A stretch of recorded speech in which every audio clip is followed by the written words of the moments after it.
Você já parou para pensar nisso? A pergunta parece um enigma.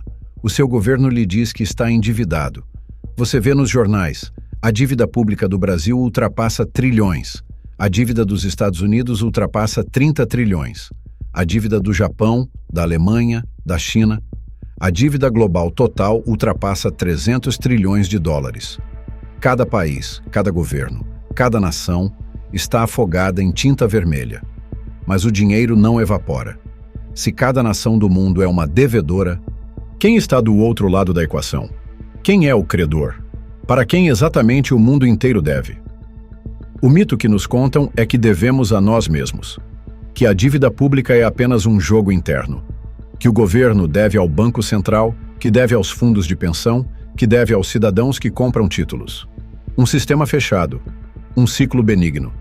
A verdade? Isso é uma meia-verdade perigosa, desenhada para esconder a mecânica real. A dívida não é um ciclo, é uma armadilha. E para entender quem armou, precisamos olhar não para a economia, mas para a engenharia do poder. A história que nos contam sobre o dinheiro é a do comércio. A história de Roma é a história de moedas de prata. Mas a história que importa é a da dívida. Por milênios, o poder não era definido por quanto ouro você tinha, mas por quantas pessoas deviam a você. Reis e imperadores entendiam isso, mas foram os banqueiros que aperfeiçoaram a técnica. Vamos voltar à Inglaterra do século XVII. O rei William III precisava de dinheiro para financiar uma guerra contra a França. Ele não tinha. Ele foi forçado a pedir emprestado a um consórcio de banqueiros privados. Mas esses banqueiros não queriam apenas juros. Eles queriam poder. Em 1694, eles fizeram um acordo. Eles emprestariam ao rei 1,2 milhão de libras, uma soma astronômica, a 8% de juros.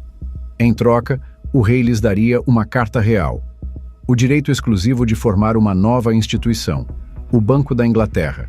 Este banco privado teria um privilégio único. Ele teria o direito de imprimir o dinheiro da nação, do nada, e emprestá-lo ao governo, com juros. Pela primeira vez, a dívida de uma nação não era com outra nação, ou com seus nobres. Era com uma entidade privada que tinha o monopólio da criação de dinheiro. O credor se tornou o próprio sistema. Esse modelo foi tão lucrativo, tão poderoso, que foi copiado em todo o mundo. O Federal Reserve americano, o Banco Central Europeu, o Banco do Japão, são todos descendentes diretos dessa ideia. A dívida não é um acidente da economia moderna. Ela é o produto. Mas isso ainda não responde à pergunta. Se os bancos centrais criam o dinheiro e o emprestam aos governos, ainda parece um sistema fechado. Certo? Errado. Porque falta a segunda camada da armadilha. O jogo mudou em 1971, quando o dinheiro deixou de ser lastreado em ouro. O dinheiro se tornou puramente fiduciário, baseado em fé. Mas o que é fé no mundo financeiro? É dívida. Veja bem, quando seu governo precisa de dinheiro, ele não imprime, ele emite títulos, uma promessa de pagamento. O Banco Central, então, compra esses títulos. Mas com que dinheiro? Com dinheiro que ele cria digitalmente, do nada, com um clique. Esse novo dinheiro entra na economia. Mas ele não entra de graça. Ele entra com juros anexados. E aqui está a mecânica oculta. A grande lição. O dinheiro que usamos hoje é dívida. Não existe um dólar, um real ou um euro em circulação que não tenha sido criado no momento em que alguém, em algum lugar, assinou um contrato de empréstimo. Mas há uma falha fatal no design, uma falha intencional. Quando o banco cria R$100 para um empréstimo, ele cria apenas os R$100, o principal. Ele não cria os R$10 de juros que ele exige de volta.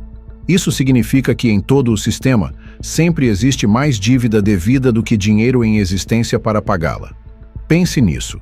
Se todos no planeta tentassem pagar suas dívidas ao mesmo tempo, descobriríamos que o dinheiro para pagar os juros simplesmente não existe. A única maneira de pagar os juros da dívida antiga é criando mais dívida nova. O sistema não foi feito para ser pago. Ele foi feito para crescer. A dívida é o combustível que força a expansão constante, a busca incessante por crescimento econômico, apenas para manter a máquina funcionando. O sistema não é um ciclo, é uma pirâmide. Então, finalmente, a resposta. Quem é o credor? A resposta não é uma pessoa. Não é um país. Não é um cofre cheio de ouro.